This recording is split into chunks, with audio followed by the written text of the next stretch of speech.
I am Maggie Tillman, representing Rhone Rangers today. I'm located here in Paso. Let me in. What was the link that she gave you? So while Joe and Craig troubleshoot, I am going to introduce today's moderator and just remind you that here we are today to enjoy some red-Rhone blends. And do mark your calendars June 17th. We do have our rosé virtual tasting coming up. So I'll remind you at the end of the show today, but I always like to get it in there sooner. So before I blather on for too long, I'm going to introduce our moderator for today, Michelle Williams, who is an award-winning freelance wine writer. She's, had pieces in Enthusiast, Forbes. You can Google her and see her long list of impressive partnerships in terms of her writing. And Michelle is going to guide the conversation today with 4 of our Rhone Ranger winemakers about red-Rhone blends. I'm going to keep an eye on the chat. So again, if you folks have any questions, you can throw them in Q&A, throw them in the chat. We'll do our very best to get to them. And enjoy. Welcome, Michelle. Take it away. Thank you, Maggie. Hello, everyone. Thank you for joining us today. As Maggie said, we're here to talk about 4 fabulous Rhone blends coming from different parts of the West Coast. And we're going to begin right away, starting with Larry Schaffer from Tercero Winery and in Santa Barbara County. And he is bringing us his Verbiage Rouge, which is a blend of Grenache and Syrah and Mourvèdre and Cinsault. And so while we get into tasting the wine, Larry, would you kind of talk us through this wine a little bit, tell us about it, and introduce us to it? Sure. Well, thank you very much, Michelle. Appreciate it, and I appreciate being a part of the panel here. It's an honor to do so. I'm owner of Tercero Wines based here in Santa Barbara County. I've been making wine for about 15 years. I worked at Fess Parker Winery for a number of years after graduating from Davis, and then branched off to start my own brand. And I concentrate almost entirely on Rhone varieties, though I do slip in, dry Gewürztraminer here and some other stuff there just for fun. But I really do concentrate on Rhones. Verbiage Rouge. Now you can say Verbiage, but I always say you have to kind of raise a pinky if you say Verbiage. Verbiage Rouge is kind of my homage to Chateauneuf. I prefer to not call it a GSM. There's nothing wrong with the term GSM. I just prefer a Rhone, a Chateauneuf style blend. What I'm aiming for is definitely more old world in this wine rather than new world. I love blends like this that have earth to go along with the fruit. And I specifically work with Grenache vineyards and the Mourvedre that I choose to include in here to really bring out that earthiness to kind of match up with the fruit. I like to put it in musical terms. To me, Grenache and Cinsault in this blend work as the treble. They raise all the high notes. They raise the aromatic profile of the wine. The Syrah is the bass and drums. It's the backbone of the wine. And the Mourvedre is the reverb. It just kind of screws the wine up in a beautiful way. Mourvedre has that earthy, almost feral quality to it. And a little bit goes a really long way to tone down Grenache and to bring in a lot of other characteristics. So all of these varieties come from throughout Santa Barbara County. I know that there was a map up there before, but for those of you not familiar with Santa Barbara County, it's an incredibly diverse region. We have everything from Bordeaux-esque areas in Happy Canyon on the eastern side to extreme cool areas on the west side. And when I say east and west, we're only talking about 25 miles. So within a 30-mile north, south, east, west range, you have pretty much all soil types and all climate types. And from a Rhone perspective, that's awesome because as we all know, Rhones can do great in warm climates and cool climates, depending upon what you're trying to achieve. So this was 2014 was a challenging vintage, an early vintage. It was a hot vintage. All of these varieties were brought in separately. They were foot stomped. I do everything 100% whole cluster. For the other winemakers, they're going to probably close their ears. I don't even sort my fruit. The fruit is sorted in the vineyard as best as possible. If leaves come in, leaves come in. If they're on the top, I pull them off. If they're inside, they're inside. It's what I deal with. I get into every half-ton bin and I foot stomp for anywhere between 5 and 15 minutes, depending upon the grape variety and the clusters themselves. I'm trying to crush as many clusters as I can because I want to bring stems to the table. It's always interesting because most winemakers feel that they want to avoid stem inclusion because they feel that it detracts from the purity of the fruit. And I agree with that general concept, but I want to make wines that have other elements other than fruit in them. And stems naturally bring earthy qualities. They bring bitter qualities and tannic qualities. And to me, they're simply another tool to add complexity as long as they don't stick out like a sore thumb. So in this case, all the varieties were fermented separately. They were pressed separately. They were aged separately for 34 months, so almost 3 years, in older French oak barrels, 4 to 10-year-old French oak barrels. And then they were blended together right before bottling. So the final blend is 46 Grenache, 30 Syrah, 20 Mourvèdre, and 4 Cinsault. And even though it's a 2014, it's by far the oldest of the wines we're trying. It still is very, very lively. By not racking my wines at all, and by having these wines in screw caps, even though it's in a Syrah next liner that allows oxidation, more oxidation than a Syrah tin, the wines are still held really in check and are really opening up slowly. It's about 13.8 alcohol, so it's not a monster of a wine whatsoever. And to me, I find it's a great food wine, and it's a wine that changes tremendously from the time you open it up till an hour later to 2 hours later to the next day.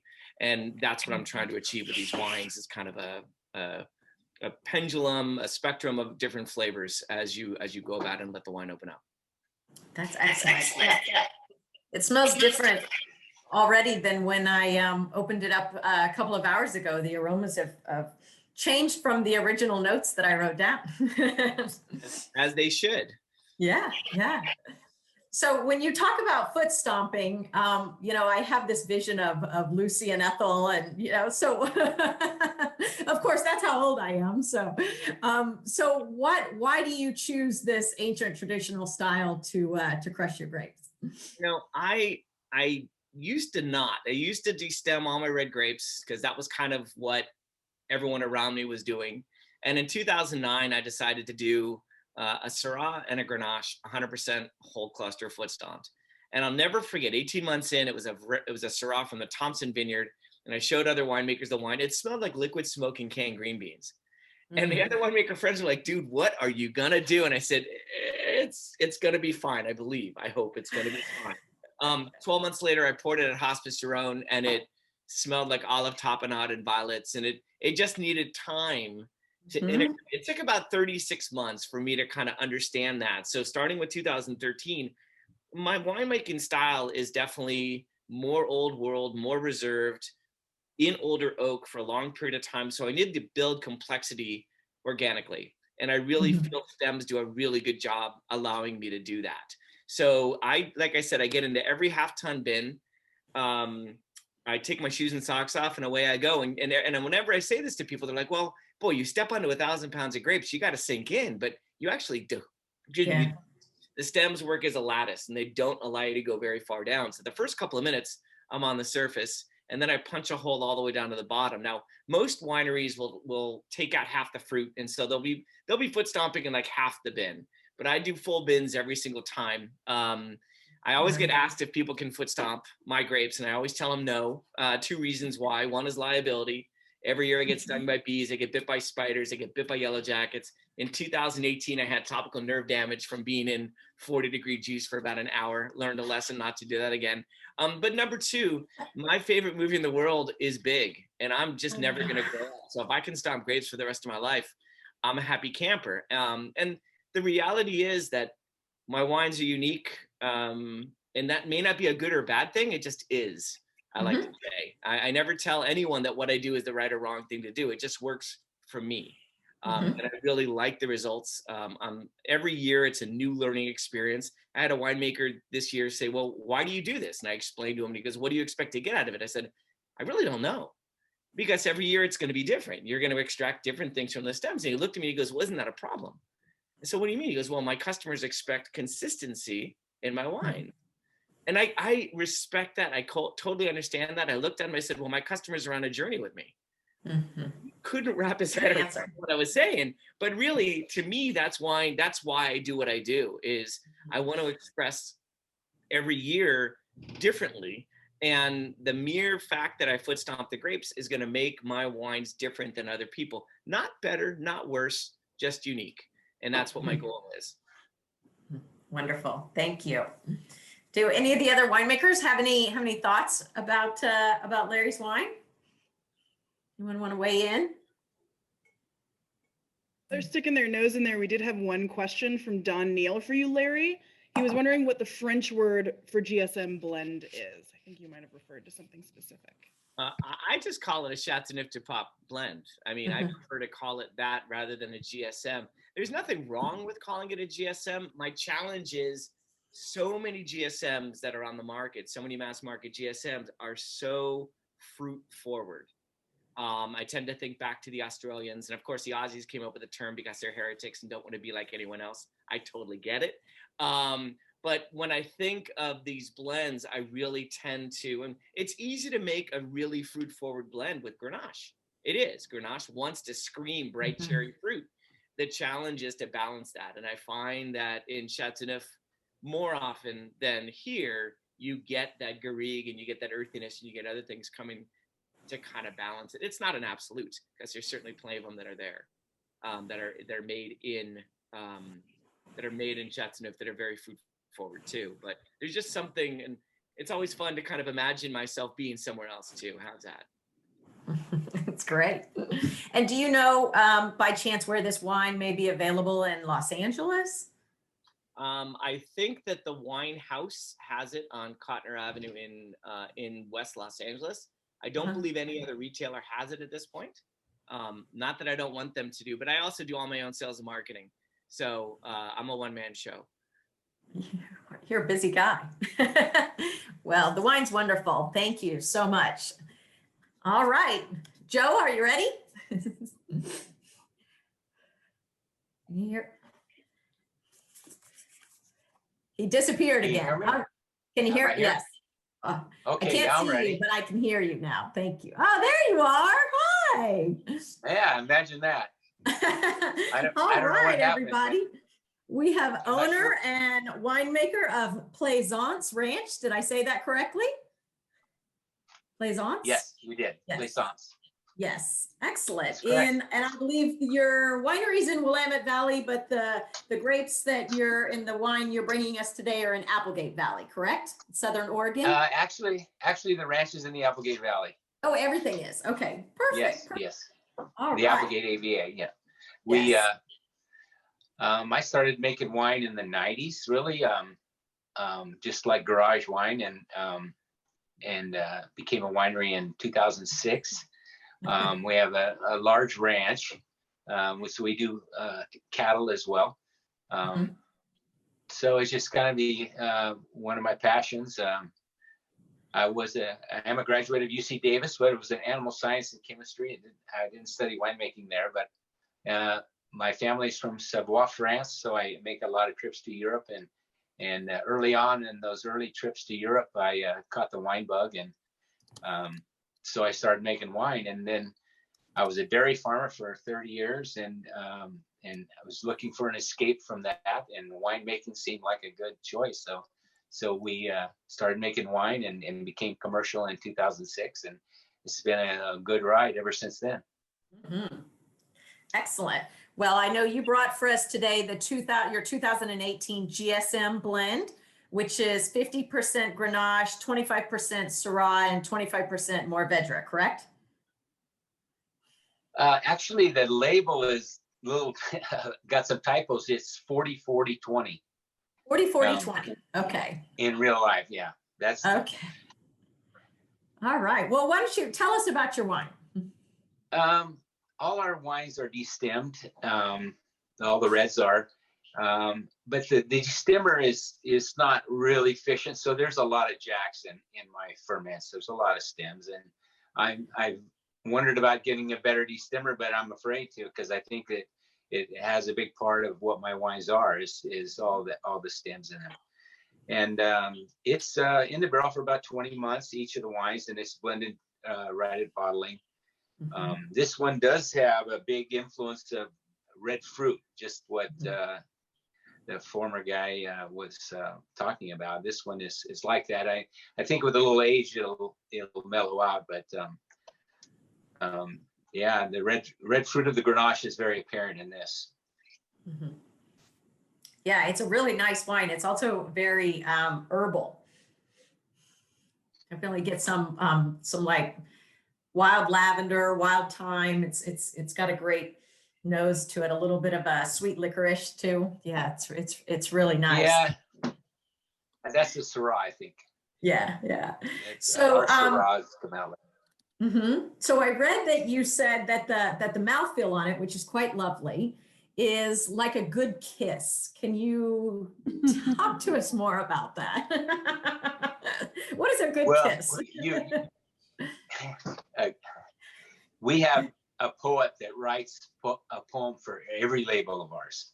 We make about 24 different wines, and we kind of, her name is Anna Elkins, and when Anna and I sit down to do a poem for a new wine, I give her kind of a history of the wine and the grape, and then we taste it, and we talk about all the aspects of the history and the actual flavors of the wines, and then she goes away and she writes a poem for the label description, and then we might go back and forth a few times by email to get everything right, that all the aspects that I think should be in the description, and then so one of the descriptions of GSM it's from Provence. It's a very romantic and sexy place, and so she came up with a kiss deal, and I love it. She's a young gal. She just got married, so I think she was thinking a lot about that. Okay, fantastic. So you mentioned that your family history is from the south of France, from Savoy, but I know they've been in the Applegate Valley area for a while, correct? Will you talk about a little bit of your French history of your family and how it led you into winemaking? My grandfather came to Jacksonville, Oregon, which is right near Medford, in 1898. He bought 500 acres and started growing grapes and plums and apricots, and he dried these plums and apricots and sold them in the winter when they were worth real money, and so then and that was it, and it was kind of during Prohibition, so the family says he never sold any, but I don't know, he had the first phone and the first car in the area, so I think he might have sold a bottle or two. Anyway, and then it's in the 70s that I took a quarter off of college and went back to Europe and went to the village where my family is from. And so I was the first one ever to go back to France. And when I was there, I was already drinking the wine because the beer in Europe at that time was all warm and it was just, I couldn't take it. So I started sampling the wines. And by the time I got to Savoie, Saint Jean de la Porte, in Savoie, France, I was pretty much hooked on the wine already. And then when I saw that my family was in the wine business, it was like, yeah, this is my calling.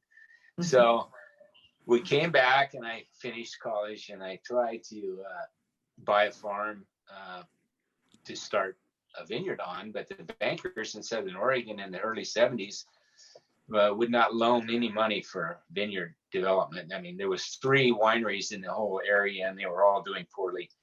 So I became a dairy farmer because they would give me all the money I wanted to milk cows. So I thought, well, I'll do it for a few years and then I'll get out of it and I'll start my winery. Well, it took me 30 years to get out of the milk business gracefully. Wow. But it finally happened, and we just kind of have converted the dairy to a winery, and all the dairy facilities are converted into our tasting room, and the winery itself. All the wines are all made right here, bottled here. We print the labels. We do everything here. So it's kind of just me and my wife, and so yeah, we're having fun. We're retired. This is our retirement. Oh, very good, very good. Yeah, and you go ahead. We do about 2,500 cases a year. Okay. And you also grow organic beef? Yeah, we process and sell about 50 head of beef a year. Wow. And we have a herd of about 250 head of cows. Okay, excellent. Well, thank you. Does anybody want to say anything about Joe's beautiful wine? Did have a question from Jordan about, Joe, what's behind you in the corner? Is that a rock behind you? Oh, that's an elk. Yeah, I used to be an elk hunter before I got in the wine business. I was an elk hunter. It's an elk. Oh, it's like the okay. The pelt, yeah, yeah. Oh, but it looks like this old rock or something. It all works. That's cool. Everything from the land. Cool. Thanks for sharing your wine. It's actually a hike. We used to play with horses a lot, and we used to go deep into the mountains and camp, and so that's what we used to do before we got in the wine business. Now it's right during harvest, so we haven't done it for years. Good. And what type of feeder cattle do you raise? Gary Johnson wants to know. Mostly Angus, but we started out with Angus herd in the beginning, and then we kind of went through all the French breeds, bulls, the Simmental and Limousin and Charolais and all the mostly French breeds to get our mother cows to have a little more milk, because the European breeds are kind of multi-purpose. They're beef and milk, so they do milk better than our American Angus. So now I've got kind of a hodgepodge of mother cows that milk very well and raise big calves. So they're not all black, but they all got black in them. Excellent. And someone's asking the name of your winery. It's Plaisance Ranch, correct? Yes, Plaisance Ranch. Yes. Okay. Excellent. Good. All right. And your wine is available on your website for $35. And I neglected to say that Larry's wine is available on his website for $44. So excellent. All right. Thank you, Joe.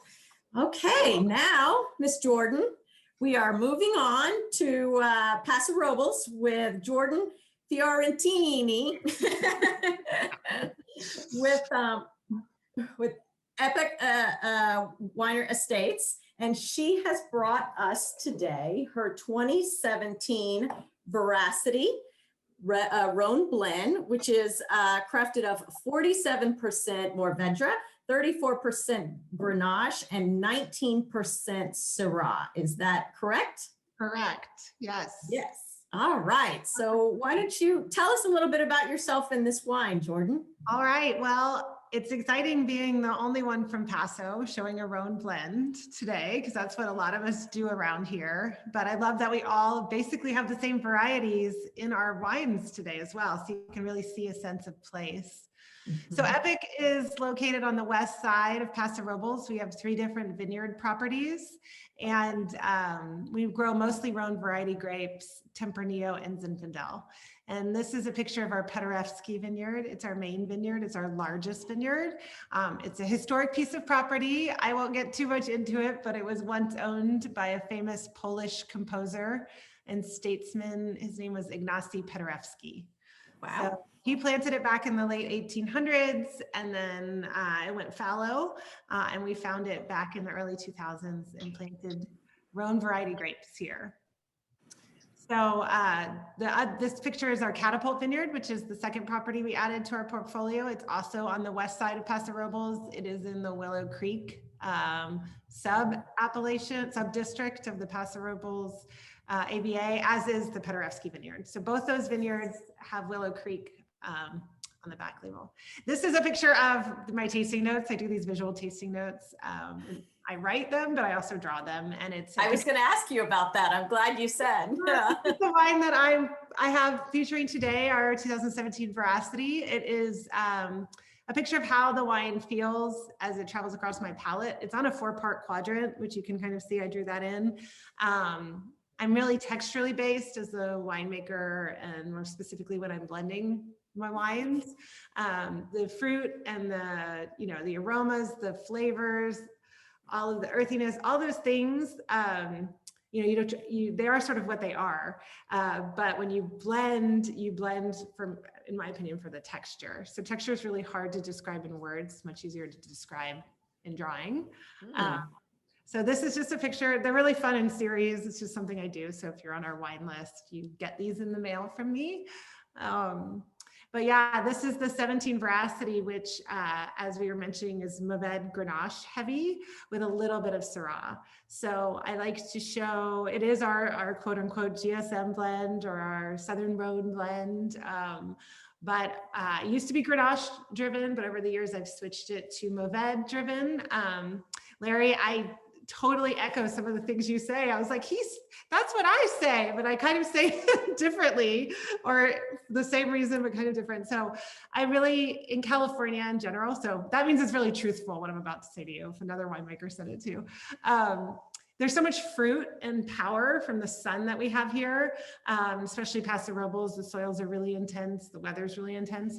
I like to highlight other aspects of the wines as well. I call them the gravitas elements. So like the earthy, the mineral, the reductive, meaty, herbal, those kind of things. I really try to make sure that those come out. But depending on the vintage, some vintages are more fruit forward, like 17. And actually 14 was a really fruit forward vintage as well.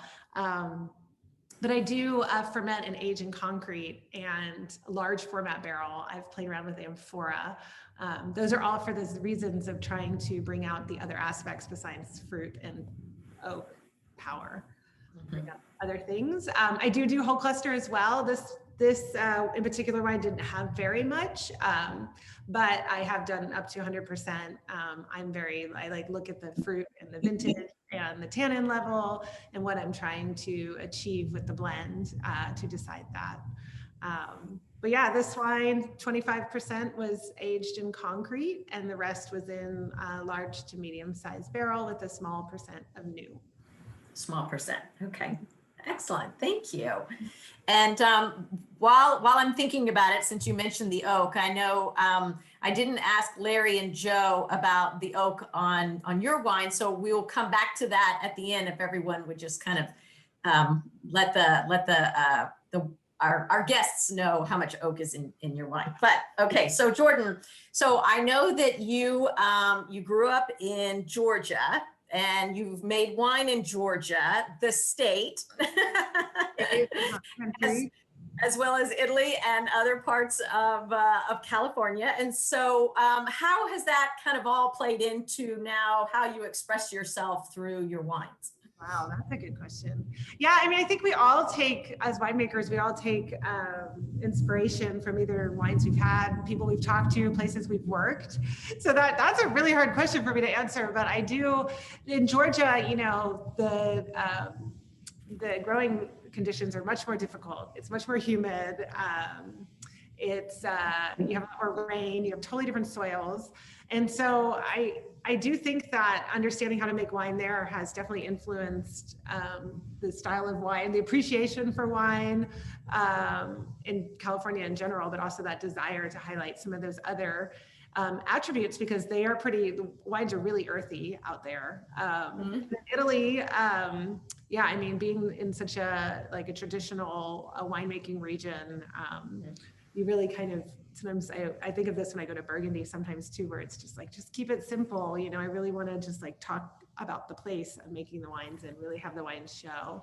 And then, yeah, California, you know, I was in Napa and Sonoma and moved down here, and with the Rhones, it's really fun because it's like anything goes, you know, there weren't as many rules, right? So you kind of have to develop your own set of beliefs in and decide what you want to present and show to everyone.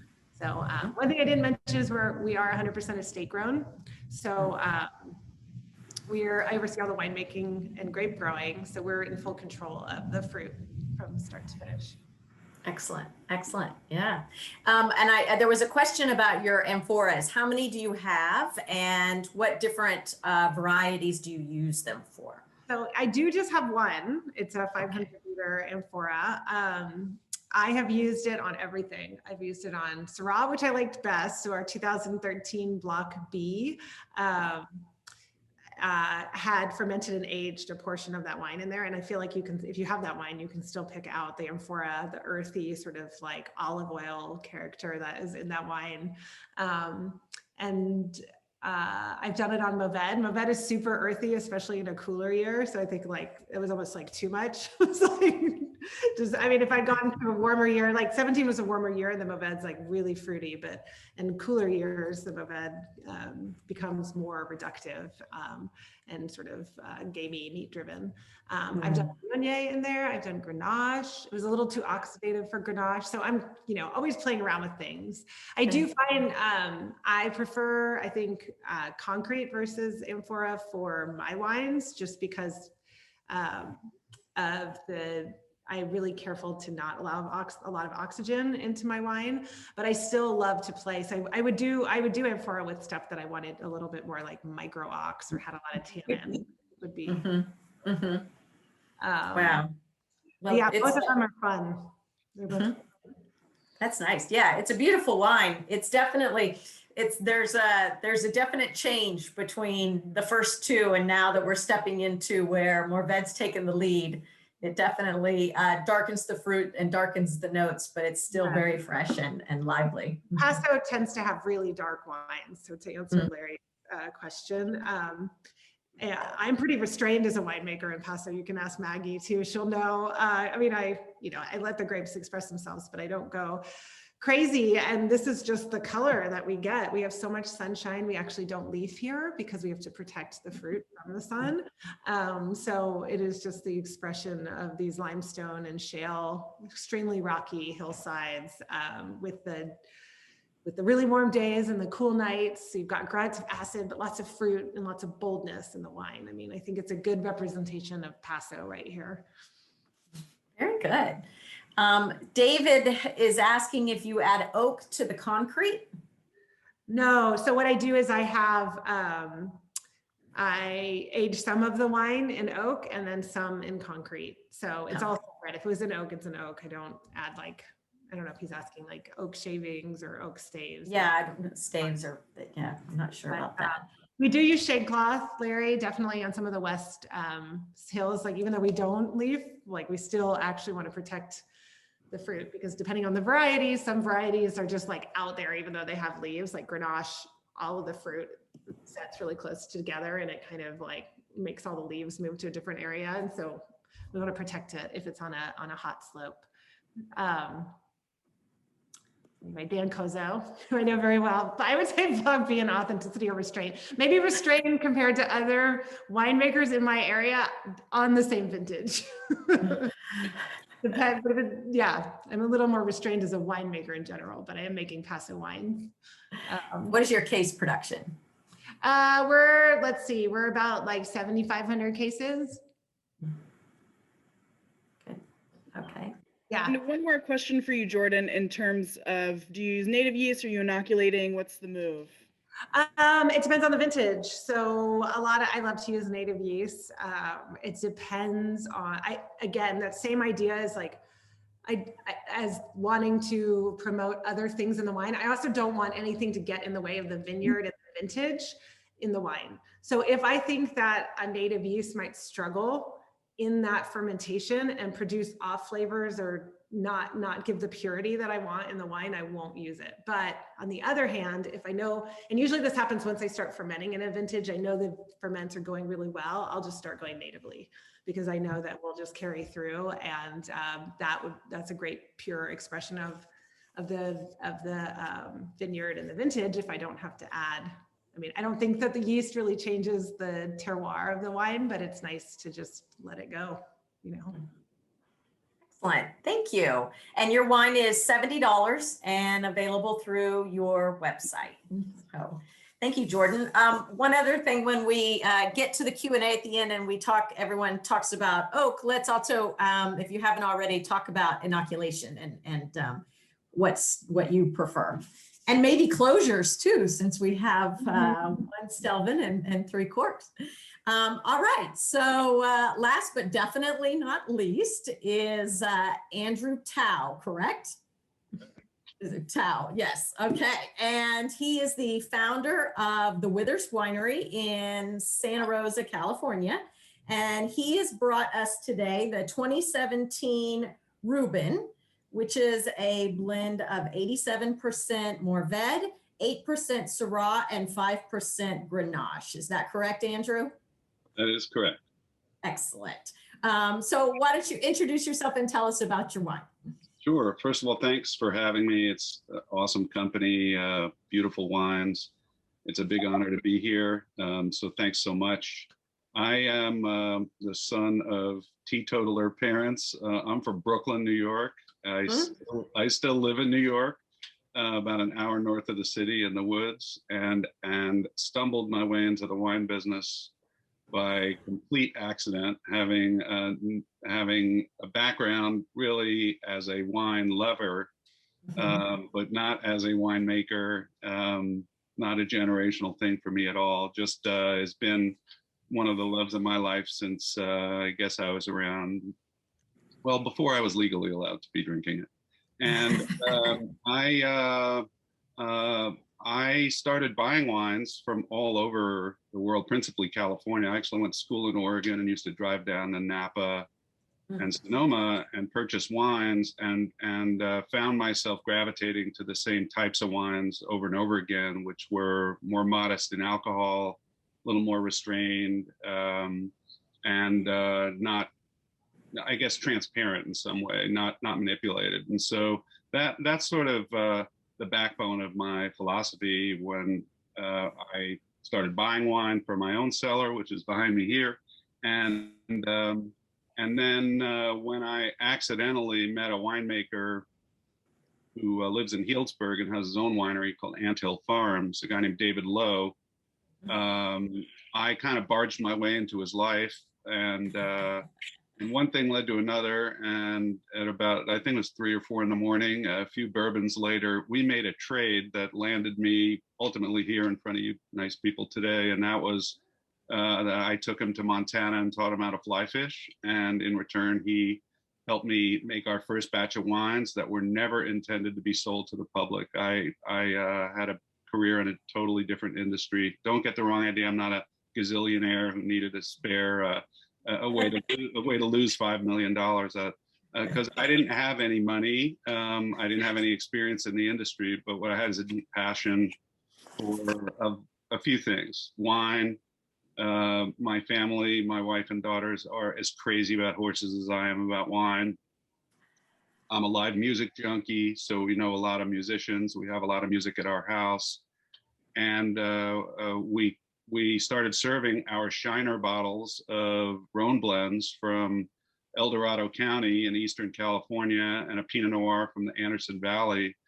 And people kept wanting to find out why our labels had fallen off and where they could buy the wine. And I laughed about it for a while, but eventually brought our Shiner bottles with just Sharpie marks on them so we could tell one from another to some higher end retailers around the area and restaurateurs. And they encouraged me to start a winery. So living in New York with no money and no experience in the industry, that's what I did 7 years ago.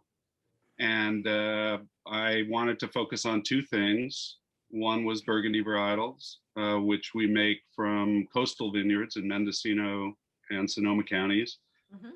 I'm a Rhone lover and a Bandol lover, and so I focus on those varietals. And so we make a rosé of Mourvèdre and Grenache.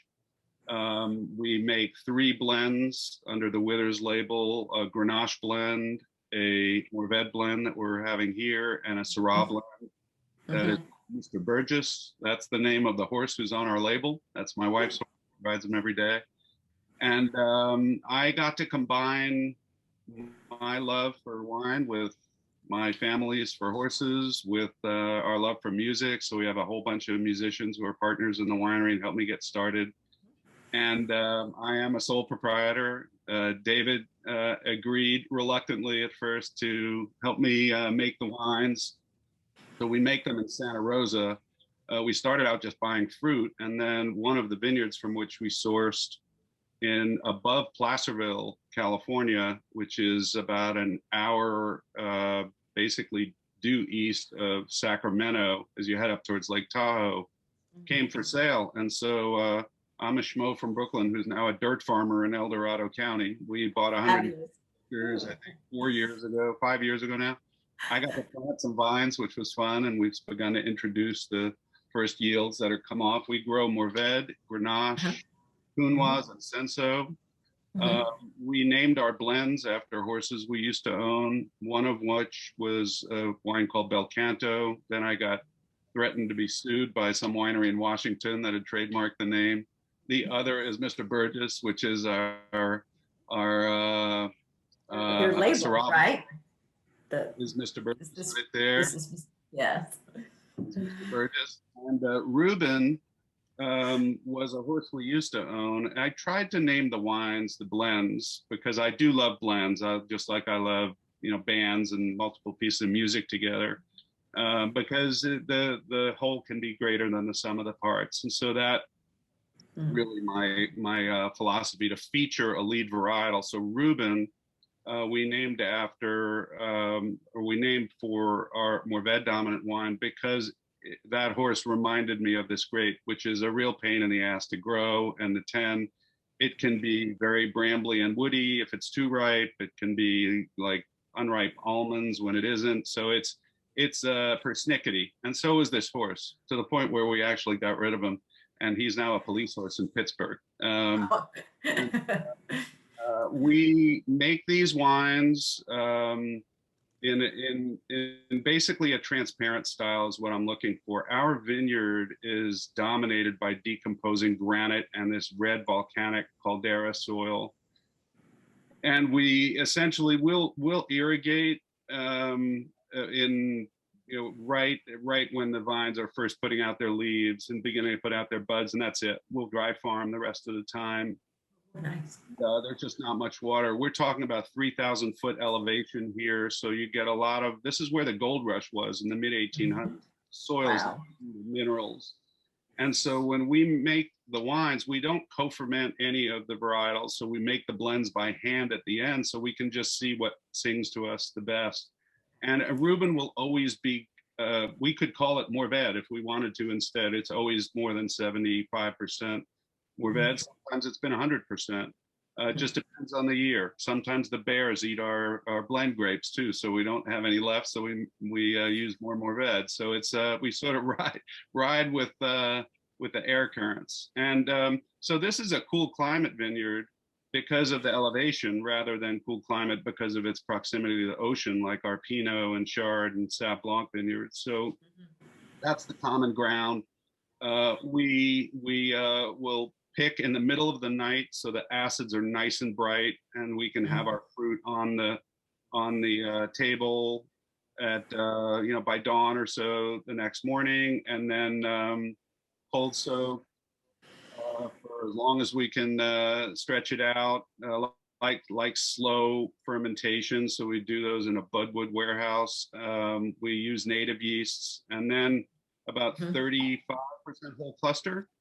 And what I'm looking for in Mourvedre is this is my nod to my heroes in Bandol, basically. So without the Band-Aid and the 15 years needed to drink it. So I'm looking sort of for an elegant spin on a Bandol style. And there is no new oak on this wine.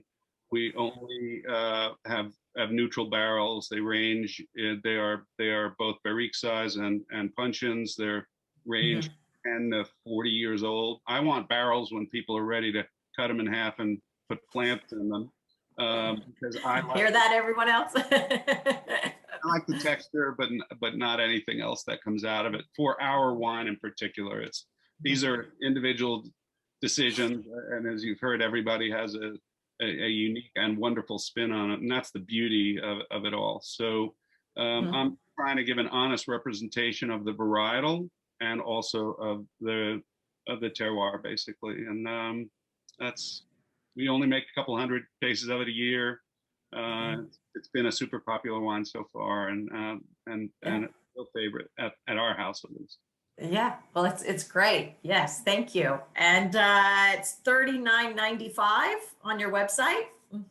Available now. Yeah, and a beautiful wine. So, and I think so. You've covered on oak, and yeast. So let's open it up. Well, and whole cluster. So there's a theme here. So Joe, do you use any whole cluster?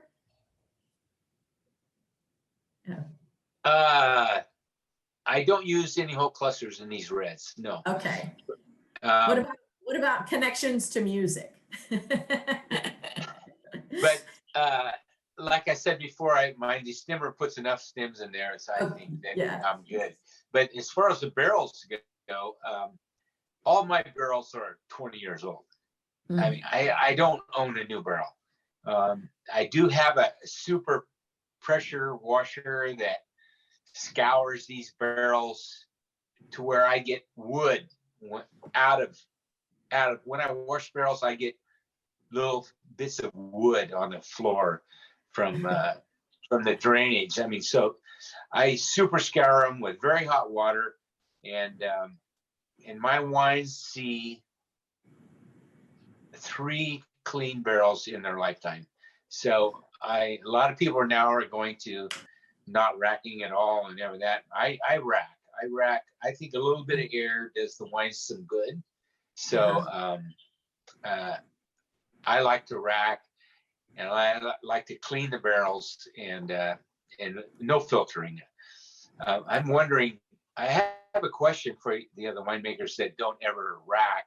Do you filter? So Okay. there you go. Very good. Larry? So to answer a couple of questions, yes, I filter. I have cross-flow filtered every wine that I've ever made, starting in 2006. I have no problem with unfiltered wines, but any of us on this call who love Chateauneuf wines have to have a love-hate relationship with those wines, due to the fact that because so many of them are unfiltered, because they travel across the pond and they're exposed to different temperatures, you may end up with a wine that is not representative of what I want my wine to be. So I filter because I'm a producer of a consumer product. I don't want to steal the soul of my wine, but I also need to make sure I'm able to deliver what I intend to deliver. So for me, filtering and cross-flow filtration is a very gentle way of filtering a wine. So that's number one. Yeast, I inoculate. It's funny listening to what Jordan said. I kind of share the same feelings, but at the end of the day, yeast have a job to do. I use probably a half a dozen different yeasts depending upon the setting. I do some very cold fermentations that I need yeast that can handle those temperatures. But I'm, it's funny. I drink beer. So if you ever have a Hefeweizen or a Belgian triple, that bubblegum quality is coming entirely from the yeast. But I don't think any of us can smell a wine and say, oh, I can smell the D254 in there. It's not going to happen. Yeast is relatively neutral when it comes to wine. I have been 100% screw cap since I started making wine in 2006. I am not anti-cork.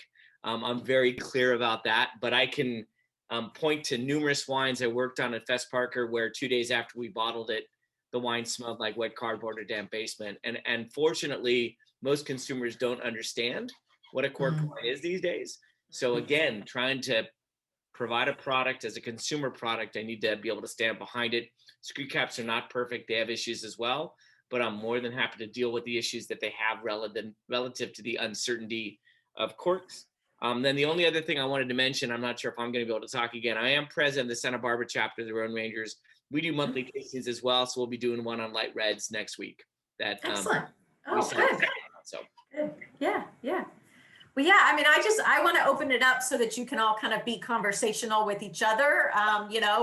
We have a kind of a cool theme with music, and there's a little bit of, just how the blends come together, and you all have chosen to make these blends. So what do you love about the blend? What is the blank canvas that you get to paint when you have all these different varieties that you can blend together? And for some, maybe like Larry, who's expressed, there's a music component to it, and Jordan has an artistic component to it. So how do you all approach these blends? Go first if you want me to. Sure, yeah.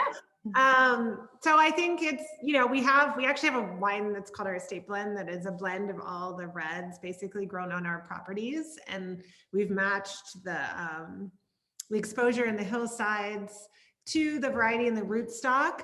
And so when you get a glass of that, it's kind of having like a snapshot of our vineyards and winemaking practices in that one vintage. So that's the purpose. Like, I find that it's really important to have a purpose when you're blending. Like, are you blending for a certain flavor or to highlight a certain variety or a certain area? I think that for me, that's what I really look towards, or else it gets really confusing. Like, there's just, either you just make one blend and then that's it, or you have reason behind your blends. And then for when I'm doing, like, you know, if I'm doing this, the one I brought, believe it or not, it's really young. I like to age our wines a long time, but I like some of that baby fat of the fruit to fall away. But yeah, this wine is like a mid-palate wine if you compare it to all the other wines in the lineup.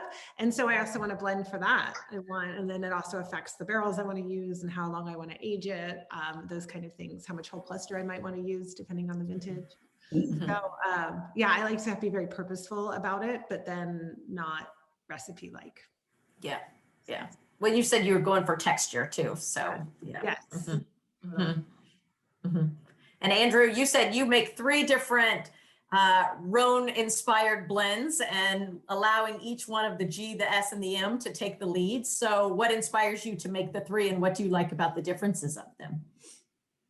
Oh, that's a great question. Well, my inspirations are basically my heroes, who are principally, in this particular case, French winemakers whose wine I've had for years, and who I'll forever attempt to honor with our wines, and always fail, I'm sure, because it's a hard road to climb to get up to the greats who inspire you often. But it's what keeps me going every day. So I love wines from the Northern Rhone. So we feature Syrah in our Mr. Burgess. I love Bandol wines and Chateauneuf wines, some of which are Mourvèdre dominant, some of which are Grenache dominant.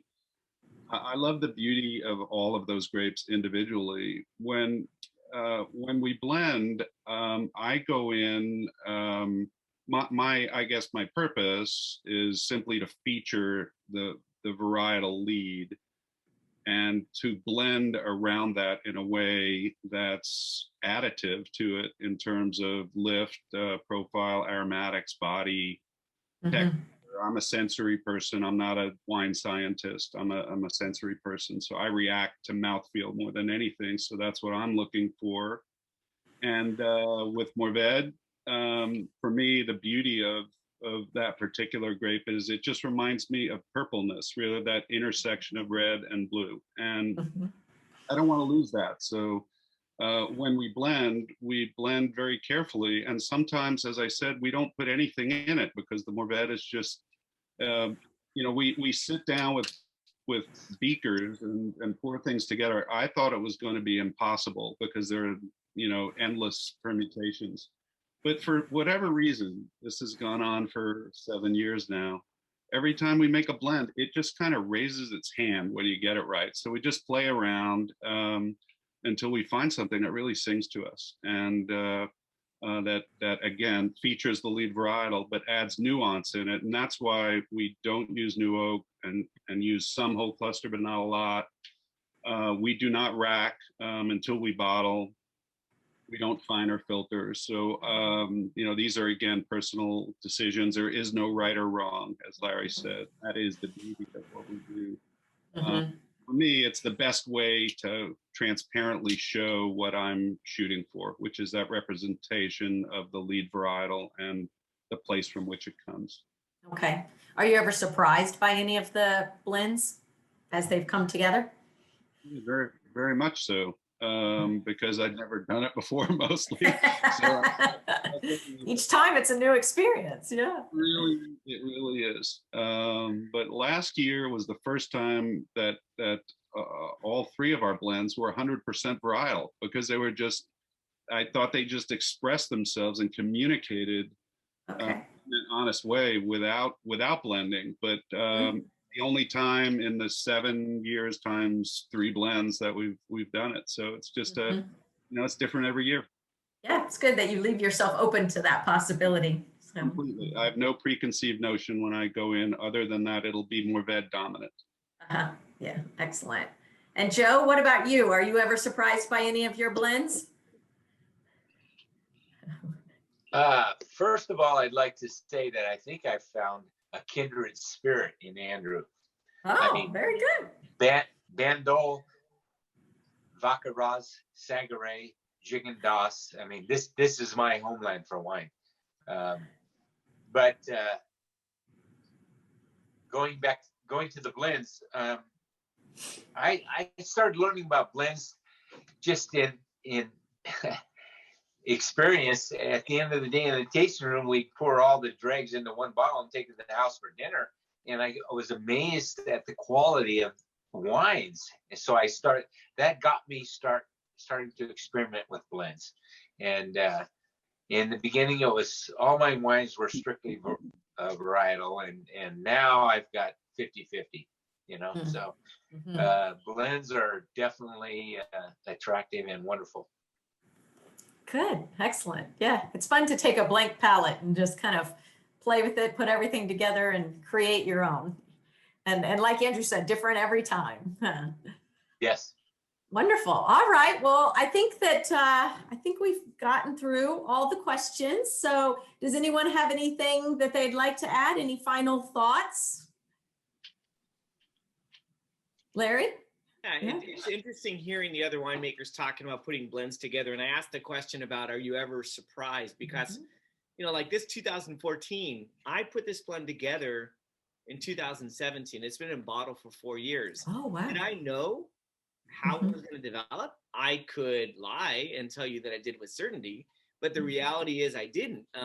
When I put blends together, the other thing that's interesting is I didn't hear anyone talk about aromatics when putting blends together. But to me, especially when I'm putting this Chateauneuf style blend together, that's what I'm probably looking for almost more than anything else, because the aromatics of these varieties as they come together are just so different, right? And depending upon what you want to show off. When I in fact, I haven't put, believe it or not, my 2017, which is going to be an oak about 48 months.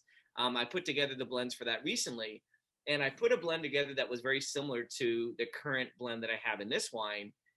And it didn't do it for me. I ended up doing more Mourvedre. I decided at the last minute, and it just changed the wine, especially aromatically.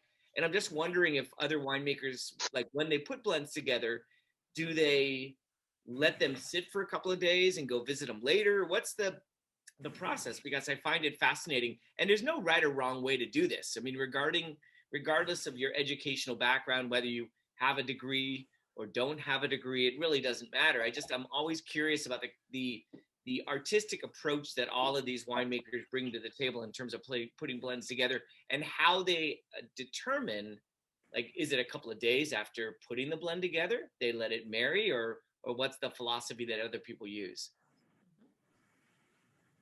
Anyone want to address that? Jordan, you want to? Yeah, so I taste and retaste the blends I make over and over again at different, different weather, different days, just whatever I might have eaten. And so that's kind of how I gain confidence that that's the blend I like. But it is funny because you do the tabletop blend, and obviously there's like combinations of tannins and flavor components that are different if you let it sit. So a lot of times when I'm really coming up with it, I will make the tabletop blend and then let it sit overnight and we revisit it the next morning. I always taste blind, so I don't know if I've made a blend and then I add something to it. I don't know which one is which, but it's like that reinforcement of the continual tasting that for me is how I come up with blends and feel confident in it. Excellent. Thank you. Andrew, Joe, you want to say anything else? Any closing thoughts for us? I'm a love at first sight guy. So when we blend, since we don't co-ferment anything, so we can do whatever we want, but I truly am a first impressions kind of a person. So when we see what we like, we do it. And I hope they come out okay, because there's no turning back the way we do it. So we just go with our hearts, basically. Good. Okay. And Joe, final word for you, sir. We will take a carafe of the wines to the house for dinner, and the big boss, my wife, will sit and cuss and discuss how much of this and how much of that. And I think that Jordan is right. You know, that's not the final answer. It's going to evolve when it actually gets together, but you get a head start by kind of previewing it in the glass, and then make our decisions. And I think that sadly enough, there's other decisions that come into that too. Like you just got way too much Merlot. You need to get rid of Merlot or whatever. So there might be an extra barrel in that blend just to get rid of Merlot. And sadly enough, that's the true reality of it. And usually it works out fine. And you get rid of that Merlot too. You know, best way to sell Merlot is call it something else. All right. Oh, poor Merlot. Great wine. I love Merlot. Yes, it is. Wonderful. All right. Well, do we have any more questions, or have we addressed everything? I think that we were able to get to everyone's questions. Thank you so much for including that in the chat and the Q&A. I am going to send one more little message in the chat that just has everyone's website one more time. And Michelle, I want to thank you so much for coming to moderate today. My pleasure. Andrew, Jordan, Joe, Larry, it's been a joy. I wish we could talk longer. It's the most fun to hear you all talk amongst yourselves and ask each other questions. So thank you for that. And everyone, hopefully we'll get to see you on June 17th for the upcoming Rosé virtual event. I know Larry's got some Santa Barbara stuff going on, and we so appreciate it. Thanks. And all the wines are available on the website, on the links that you've provided, Maggie. And they're all excellent. Buy each of them. Buy it all. All right, enjoy the rest of the afternoon. Thank you so much, everybody. We'll see you in June. Thank you. Thanks, everyone. Thank you. Thanks for enjoying. Bye.